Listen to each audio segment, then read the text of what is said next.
entiendo que muchos tienen un montón de interrogantes, es lógico, a veces el tema político hace que estos temas no tengan el énfasis, la fuerza que ameritan, porque es un asunto muy, pero muy importante, muy trascendental.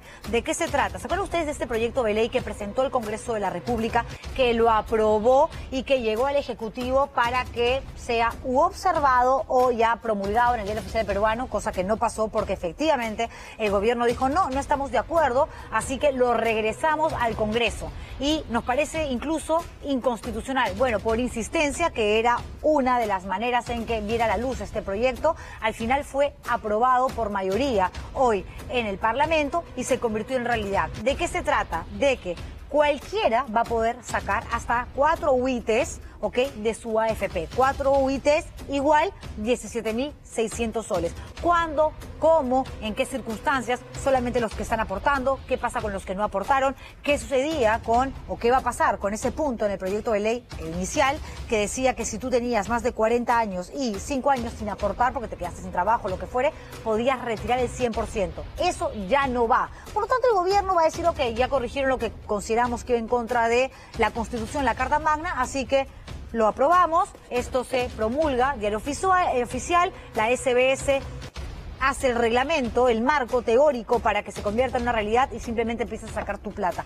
¿Cómo va a ser el tema? Es lo que queremos responderles a ustedes para que estén tranquilos. Hablamos de esto con el economista de la Universidad del Pacífico, Enrique Castellanos, quien se encuentra con nosotros. Él es de la Universidad, repito, del Pacífico. Gracias, Enrique, por estar con nosotros. Buenas noches, gracias por la invitación, Julián. A ti. A ver, con lo que se ha hoy día aprobado en el Congreso de la República, ¿significa que todos van a poder acceder, cualquier aportante o ex aportante a la AFP, a este monto de dinero, 17.600 soles? Así está promulgada la ley. Cualquier persona va a poder retirar hasta 4 UITs, ¿no? Va a tener una ventana de 90 días para pedir esos retiros, y los retiros serían en 3 partes, ¿no? En 30 días, en 60 y en 90 días. ¿Van a ser, esto de retiro va a ser en 3 tandas, en 4 tandas?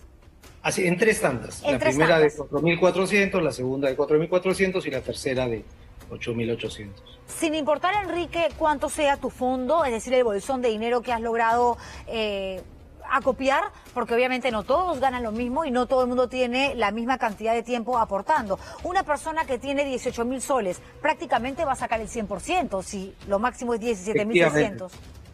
Así es. Bueno, obviamente tu límite es cuánto dinero tienes en tu fondo, pero independientemente de cuánto tengas, vas a poder retirar hasta 17.600.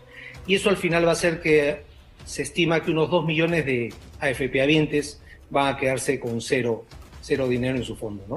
Qué interesante dato. ¿2 millones de cuántos? ¿Cuánto es el total de aportantes? 7,5 millones y 2 millones que el año pasado ya se quedaron en cero. O sea, tenemos 4 millones de 7,5 que tendrían cero en su fondo de pensiones. Eso preocupa, y ese es un punto que no lo había, fíjese usted, ni siquiera concebido para esta conversación, no lo sabía, para serle absolutamente honesto. O sea, 4 millones de 7,5 millones, es decir, más de la mitad, cuando llegue el momento de jubilarse, ya no va a tener fondos.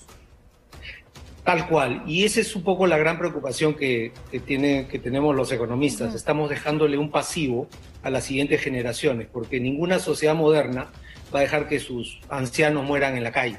Entonces, claro, igual, incluso esas personas que dicen, es mi plata, yo ya veré qué hago, presentar un pasivo para el Estado, y como digo, para las nuevas generaciones en 20 o 30 años. Entonces, Enrique, la pregunta que me hago ahora mismo es la siguiente. El problema incluso se podría agravar en la medida de que las personas, que serían estos 2 millones de aportantes, que sacarían el total de su dinero con la ley una vez que esté promulgada y reglamentada, sobre todo, claro, depende de la edad que tengan, porque no es lo mismo que lo saque alguien que está a portas de la jubilación, que lo haga una persona joven que tiene poco tiempo aportando, y que obviamente lo que pueda suceder de aquí a el último momento de sus días puede complicarse más, porque el rango de años es mucho más grande, mucho más amplio. Sí, totalmente. Pues por eso digo que nos deja ahí una contingencia como sociedad de un gran bolsón de personas que no va a tener de qué vivir, digamos, de acá 15, 20 o 25 años, ¿no? Claro. En ese sentido es que muchos cuestionamos esta ley por ser excesiva, ¿no? O sea, entendemos que la pandemia ha pegado mucho a la clase media, pero muchos pensaron que quizá una UIT entonces era ya más que suficiente para cubrir, digamos, las necesidades básicas inmediatas de supervivencia, ¿no? Claro, pero también hay que entender a gente que se ha quedado sin nada, que de pronto han tenido un papá, un hermano, un tío que ha tenido que ser internado, que no había plata para oxígeno y las deudas son verdaderamente millonarias para personas que además ya estaban sin trabajo y que de pronto si tenían la oportunidad de mantener su puesto, claro, la labor remota les representa una remuneración menor a la de antes. Bueno, son miles de problemas dependiendo de cada familia, pero uno dice, si esto no sucedía, si el Congreso no daba esta apertura que hoy es una realidad, ¿de qué otra manera el Ejecutivo pudo haber transado con el Legislativo para darle más solvencia, un bono más, si ya no hay plata? Sí, bueno, lo que tú dices es totalmente cierto. Hay N necesidades y cada familia es un mundo, ¿no? Y nadie quiere ser insensible.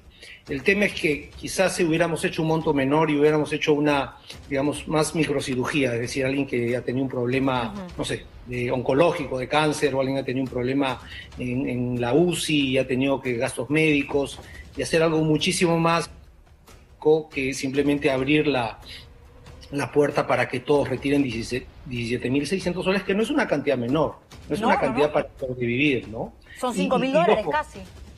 Estamos hablando del 20-25% más privilegiado del Perú que tiene AFP, no estamos hablando del sector C, D y E, ¿no? Claro, pero ¿qué porcentaje entonces, para volver a tener en cuenta este número que creo que es importante, va a retirar, se estima, porque a la hora de la hora nadie sabe el proceder, el actuar de cada uno de los afiliados, de los aportantes, pero qué porcentaje se considera que va a retirar el total? Porque es hasta 17.600, de pronto hay unos que dicen no voy a quedarme sin todos mis fondos porque además yo estoy aportando aún, entonces si lo que necesito ahora son 3.000 soles, solamente 3.000 y lo demás lo guardo. Esa conducta, ¿no?, de cara justamente a esto que es una realidad, ¿de qué va a depender básicamente o cuál es la proyección que se ha hecho desde el estudio de quienes entienden mejor de esto que cualquiera, que son ustedes los economistas?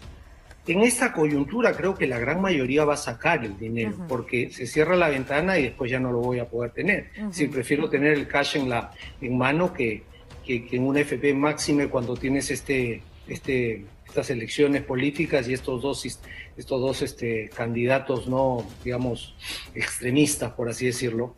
Claro. Entonces, yo creo que la van a sacar la gran mayoría, y eso es más o menos un 30% del total del fondo.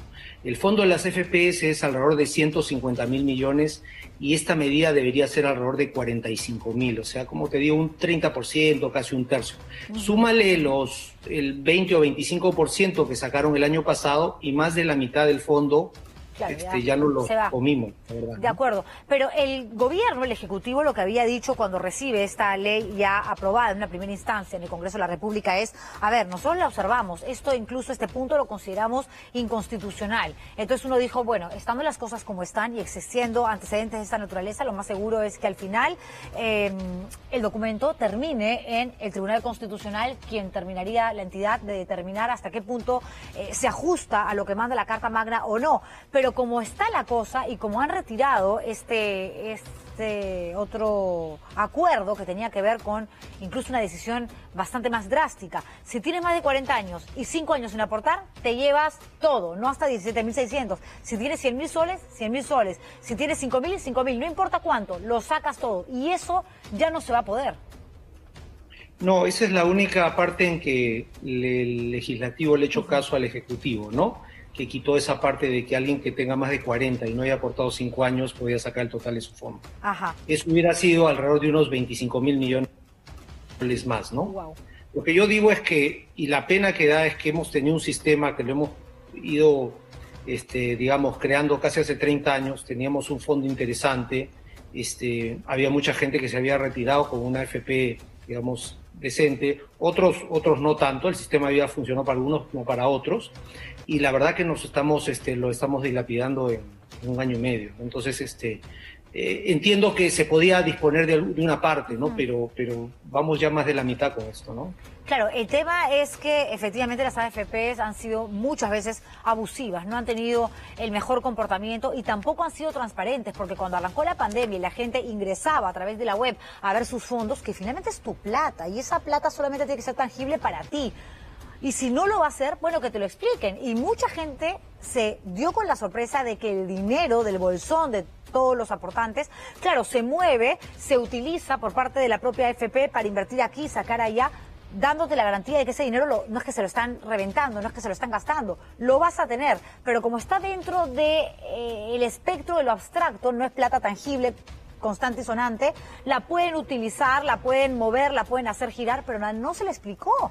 No se le explicó al aportante, a la gente que encima se encuentra con una pandemia donde el golpe a nivel económico a tu bolsillo ha sido tan grave, tan malvado, que decía, ¿cómo es que yo ahora de pronto tengo 1.200 soles? Gravísimo error de las AFP. No, sí, el sistema es totalmente perfectible, ¿no? Pero si me permites el ejemplo, es como si hemos tenido un establo de vacas lecheras por 30 años, que nos han dado leche, mantequilla, queso. Hoy día nos estamos, como te digo, haciendo una parrillada y matando la mitad de las vacas, porque el administrador no me gusta. Bueno, cambiemos al administrador, pero no tenemos que inventar las vaquitas, ¿no? ¿Es posible cambiar de administrador a esas alturas? Obviamente, como tú dices, podríamos hacer un sistema paralelo que diga que en vez de aportar un FP, aportas una cuenta bancaria, pero que no es de libre acceso para ti. Simplemente lo que necesitamos es formas de ahorrar, ¿no? Llámese FP, llámese cuenta bancaria, llámese una cosa tipo CTS, etcétera. Claro, no defiendo el sistema de FP, defiendo el sistema de ahorrar para la vejez. Y hay que darle alternativas a la gente, ¿no? Claro, de acuerdo, pero también está la libertad de la gente, no es bien controversial, ¿no? Polémico, porque dices, es mi plata. Y finalmente, si yo ahorita no compro el oxígeno que necesito o hago esto por un familiar que está expuesto, es vulnerable, que todavía no lo van a vacunar para comprarle un pasaje y mandarlo a Estados Unidos a que se vacune, como está haciendo mucha gente, se va a morir y tampoco va a poder, digamos, acceder a ese dinero para tener una vejez digna. Es bien controversial. Y es bien complicado. No te niego que es bien complicado. Es bien complicado. Sin embargo, gastarme todo el dinero y dejarle el pasivo a otros es como que yo me ponga a fumar en un sitio cerrado o maneje como quiera. O sea, mi libertad termina donde empiezo a afectar a otras personas. Y en este caso es algo así, ¿no? Yo simplemente me gasto todo y que después que me mantengan las siguientes generaciones. Pero lo que tú dices es totalmente cierto. Hay casos y casos y es bien difícil decidir, ¿no? En todo caso hubiese sido genial como idea, digo, ¿no? Plantear muchas ideas. Enrique, gracias por esta entrevista, donde si tú tienes una emergencia, si tienes la prueba, evidentemente un documento que certifique que por una cuestión de emergencia necesitas acceder a ese dinero, se abra una especie de paréntesis para que se te dé eso que estás en toda tu libertad de tener en tus manos, porque la vida y la salud está por encima de todo y esto está sucediendo en medio de una coyuntura de una pandemia. Gracias, Enrique, por esta entrevista. Gracias. Enrique Castellanos, economista de la Universidad del Pacífico, conversando con nosotros.